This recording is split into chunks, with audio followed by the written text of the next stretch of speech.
গোধূলি বেলায় দুবাই মরুভূমির বুকে যে ইমারাগুলো আছে, পেন্সিল শেপ, ফ্লাস্ক শেপ যে স্টিলের ইমারাগুলো আছে, সেগুলোর যে কায়ার যে পিকচার, কায়া মতো দেখা যাচ্ছে, সেটার ভিডিওটা নিচ্ছি। মনে হচ্ছে বিল্ডিং এর কায়া সবগুলো। এখন ঠিক বাজে প্রায় 7টা, সন্ধ্যা 7টা। এই সময় আমরা পার হচ্ছি, কারামা থেকে যাচ্ছি আমরা আলবার্সার দিকে। এই সময়টা এই পয়েন্টে খুব সুন্দর করে সবগুলো বিল্ডিং এই পয়েন্টে বোঝা যায়। শেখ জায়েদ রোডের দুই পাশে যে বিল্ডিংগুলো আছে, আর এত বিরাট বিরাট সমস্ত বিল্ডিংগুলোকে মনে হচ্ছে বিল্ডিং এর কায়া।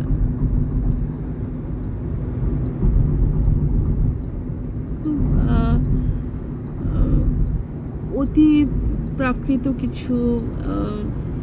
কিছু যে সিনারি বলে, অতি প্রাকৃত কিছু দৃশ্য এখন মনে হচ্ছে যেন পৃথিবীর কোনো জায়গা না, অন্য স্পেসের, আমরা যে মুভিগুলো দেখি স্পেস টুন, সেই জাতীয় কোনো জায়গা আমরা পার হচ্ছি। বিশেষ করে এই জায়গাটা এরকম। আর ছোট বড় সব বিল্ডিংয়ের মাঝখানে বুর্জ খলিফাটা সব সময় দেখা যাবে, কারণ বুর্জ খলিফা হচ্ছে সবচেয়ে টলেস্ট।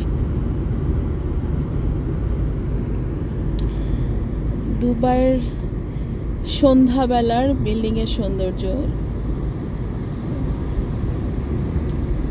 নীল, হলুদ, লাল আলোর ঝলকানিতে বিল্ডিংগুলো এক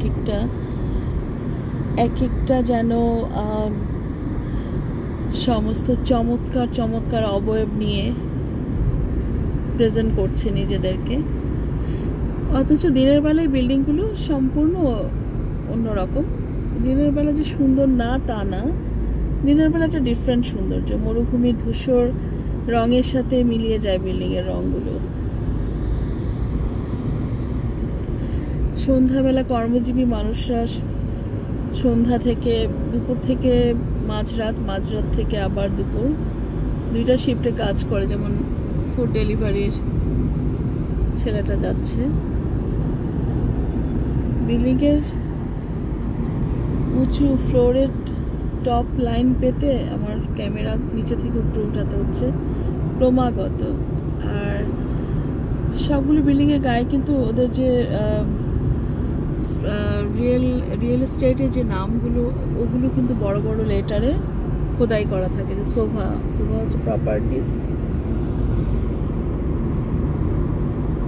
এখন আর নিচ্ছি না, মোটামুটি এই জায়গাটা এখন ফাঁকা,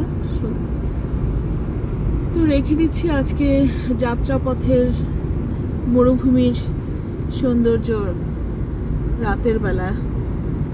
আল্লাহ হাফেজ।